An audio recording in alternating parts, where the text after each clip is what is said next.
Mama Samia Suluhu Hassan, whom I know and respect, will have it very difficult to even travel outside of Tanzania. It will not be easy. In the history of any country, whenever there has been death, it is never the same again. The age of innocence is gone. In this day and age, she will have no shortage of advisors. Kumwambia mama, hao ni wababaishaji tu, hao ni wahuni tu, wanafiki tu. They'll tell her. Na hao wengine ambao wanakuambia, wanakupa ushauri tofauti, ushauri mbadala, ni wababaishaji tu, si ni wa Kenya tu. And when you are dealing with matters as live as we see in the region and in the continent, there are many opinions, and that is what we should encourage. We should encourage. We should encourage people to speak their minds on the basis of the evidence that is available to them. They should then help. And many times, what people do not know is that those who come out and speak actually mean well. But it looks like dissent is becoming a threat in especially East Africa. Is the name of the game, because the intolerance is becoming something that is taking space in East Africa. Those in political leadership do not want alternative views. But democracy, the thing we call democracy, is about competition of ideas. You put the ideas in the marketplace, and those who make the choice then decide which is the better idea. I feel pain because those who are heads of state in this region are people that are known to us. They are people who, if you look at their history, at least some of them, you can say that they had good ideas. If I look at Yoweri Kaguta Museveni and his views in the 1980s when he was in the forefront of the liberation of Uganda, his clarity and his vision could not be questioned. He took the view that people should not stay in power for too long. He took the view that he should have successors. He took the view that views should be articulated. It therefore pains some of us who are sympathetic to that history to see the level of intolerance.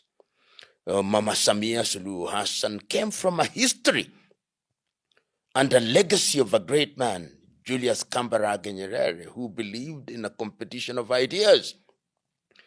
Nyerere would attend the University of Dar es Salaam and debate with students. And it therefore pains us, those who are sympathetic to that history and that legacy, to see the level of intolerance. I do not agree with my good friend Tindi Lisu on many issues, but I don't believe that he has committed the offense known to law as treason on the basis of the evidence that is available. And I do not believe that when you are going into an election, you ban people from participating in the election. It is the electorate that should make that decision. And if the electorate is not made or given the opportunity to make that decision, then whatever outcome there is illegitimate. You know, many people don't make this distinction, that which is legal is not necessarily right. So from a legal perspective, he has gone through the process of the electoral process as prescribed under Tanzanian law. So to that extent, her presidency is legal. But is her presidency legitimate and anchored in morality as seen by the reasonable public opinion? The answer to that question is no. It is no, because when you hear voices of reason, and the voices of reason that I know and that I talk to are actually sympathetic to Tanzania.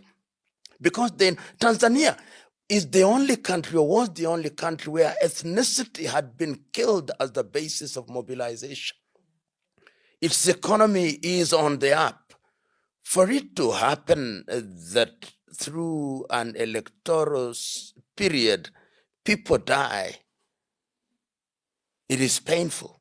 And it is for the love of Tanzania that we see this pain. Kenya, of course, to complete the circle, is also problematic. It is in this country that Nnamdi Kanu was abducted, and I acted for Nnamdi Kanu, and we have gotten a judgment in his favor. The government has been condemned to pay 10 million and taken to Nigeria, and is in prison in Nigeria.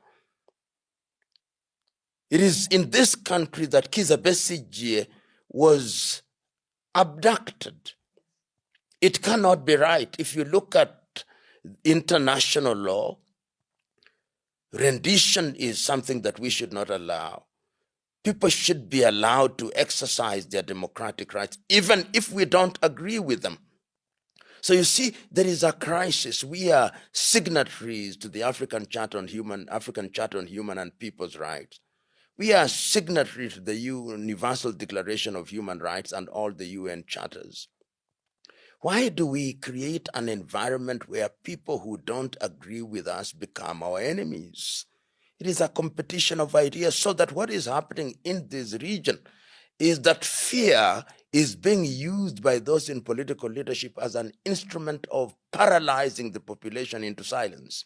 Will the population agree to that when you look at it? History is consistent that you can only paralyze a population for so long.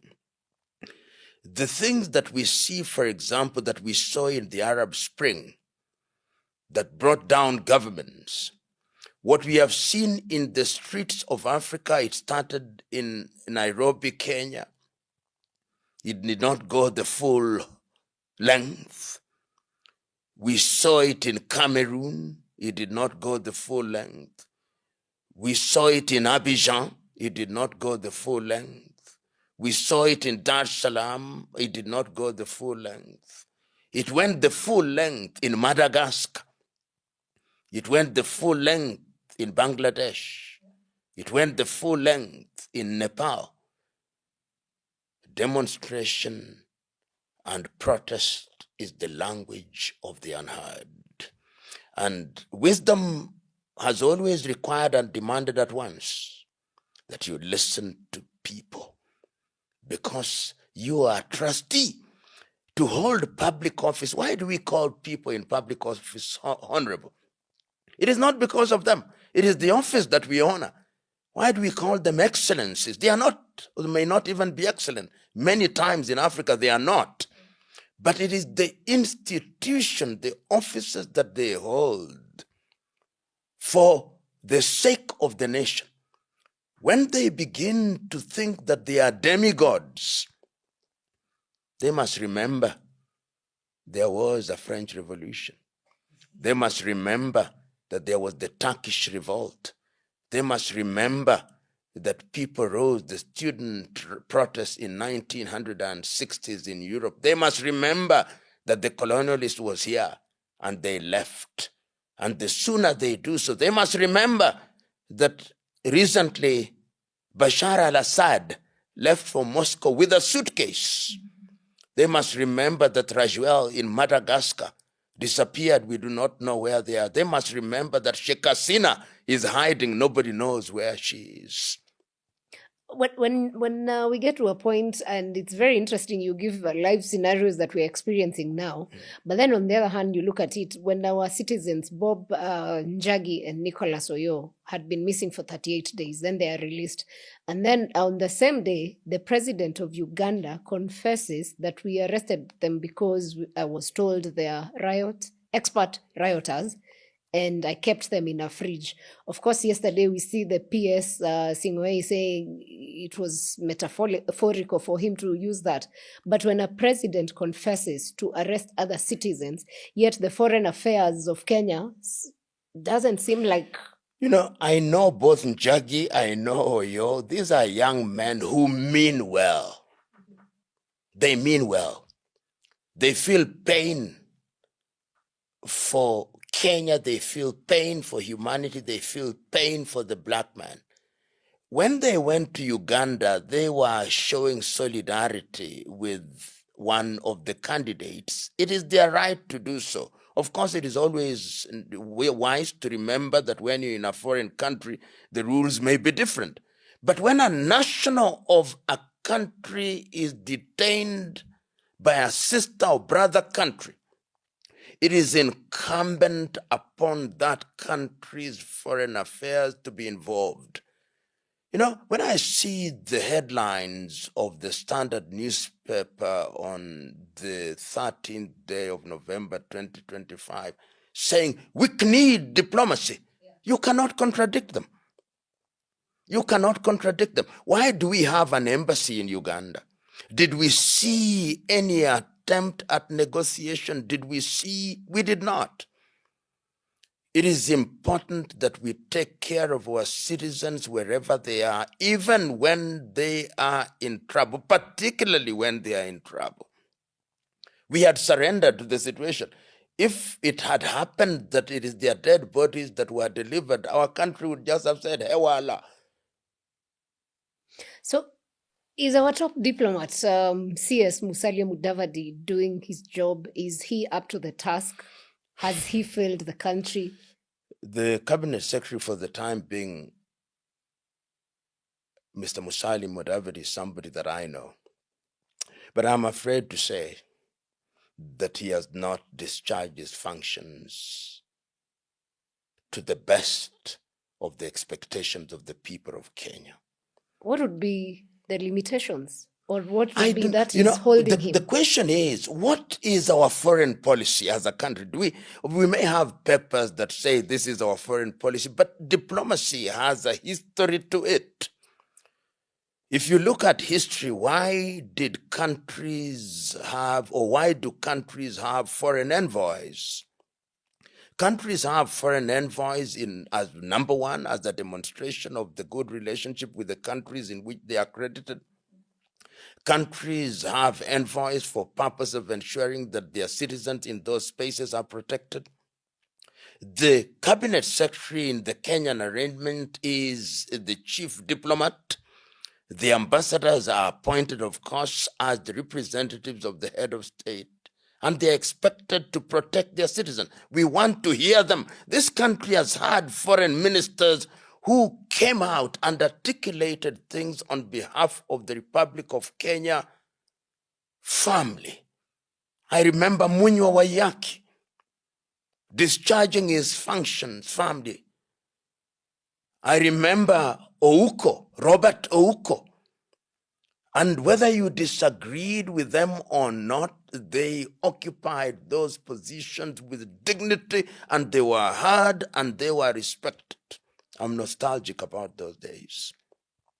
But today, and I know, and I am involved in a number of cases of Kenyans who are outside and are suffering outside of the Republic of Kenya, and you ask for assistance, not even an acknowledgement letter is written to you. We've even lost citizens in Tanzania. And nobody appears to be bothered. We have citizens in Dubai who are detained. Nobody is talking about them. We have citizens in the United States of America. Nobody is talking about them. And one therefore wonders, why do we have these individuals who are paid using taxpayers' money in those spaces? There is no shortage of Kenyans who can discharge this function. And when we speak as we do, then we are vilified and demonized. And they use the Kiswahili word, wachache wasiotosheka. How can we be satisfied when we can see that pain is being visited upon our kith and kin? We cannot be satisfied. We cannot afford that luxury. I would have thought right now, in light of what is going on in the East African region, in Kenya, Uganda, Tanzania, South Sudan, Somalia, and Democratic Republic of Congo and Burundi, I would have thought that an extraordinary meeting of the East African community would be summoned to discuss the crisis, because there is a crisis in the region. I would have thought that this is the time to convene such a meeting to discuss what is happening, because the East African community is threatened. We thought that we would now be moving towards integration, but listen to the rhetoric. Are we talking as people who are moving towards integration? We've even been threatened by about the Indian Ocean accessed by the president of Uganda. And I don't think Kenya has said a thing. Kenya has not said a thing. Perhaps that is wise diplomatically. I believe that what we should do as a country is to engage the president of the Republic of Uganda. And our communication should be that the ocean is for us to share. This is a common right. We have a duty, and some of us, in order to give meaning to those relationships, say that Uganda is not landlocked, Uganda is land-linked. South Sudan is not landlocked, is land-linked. Burundi is not landlocked, it is land-linked. Rwanda is not landlocked, is land-linked. In other words, the ports of Bagamoyo in Tanzania, Tanga, Mtwara, the port of Mombasa, the port of Lamu are available to them. If there are any hitches, these are things that should be handled diplomatically. And if we engage in that space and we are moving towards integration, even that kind of rhetoric becomes unnecessary. And this is why I hold the view that there are so many issues flying around in the East African region that it is necessary for the heads of states and government to do a quick meeting. And once they have done the quick meeting and have identified the issues, then the issues for determination can be cascaded to the relevant ministers, and the relevant ministers then cascade it to the bureaucrats. Is it that we're too expectant of these leaders to do that? Because you've, of course, pointed out the election of Samia is questionable. Yes. When you look at it. But these same presidents, we are saying ought to have a meeting, were the first to send their congratulations, and yet people are dying. They said nothing about it. You know, we are also in a space of what I call hear no wrong, see no wrong, be politically correct. And in this era of political correctness, a lot of things are being swept under the carpet. But who is your friend? He or she is your friend who tells you that you have made a mistake. Because if you have a friend that does not tell you the mistakes you have made, then you don't need enemies. And that is, in my view, the space in which we find ourselves. Mama Samia Suluhu Hassan, whom I know and respect, will have it very difficult to even travel outside of Tanzania. It will not be easy, because the environment is being created in which wherever she will be going, there'll be people who will be questioned. And I travel across the continent of Africa, and I read the sentiments across the continent of Africa. They are not favorable. So the first thing that would have done would be to say, yes, you have an election. Perhaps we cannot take it back, but engage the opposition. Release everybody who is in detention. Because governance sometimes requires forgiveness. Release all of them. Enter into negotiations with them. Begin the process of constitution review so that Tanzanians have a conversation. Mwalimu Julius Kambarage Nyerere said it many years ago, that the moment you stop listening to the people, that is the moment you expose yourself to danger. The moment you dismiss your population as nincompoops who have nothing to offer, that is the moment you begin to lose it. The moment you begin to believe that you have a monopoly of knowledge and wisdom and that you cannot be advised, that is the moment you begin to lose it. And history is consistent. It has examples. So we must have the moral courage to speak the truth and let the chips fall where they are and where they may. And you know, when you are speaker of the truth, you don't need to rehearse. It is liars who rehearse. Speakers of truth just speak the truth because they mean well, even when it does not appear as if they do.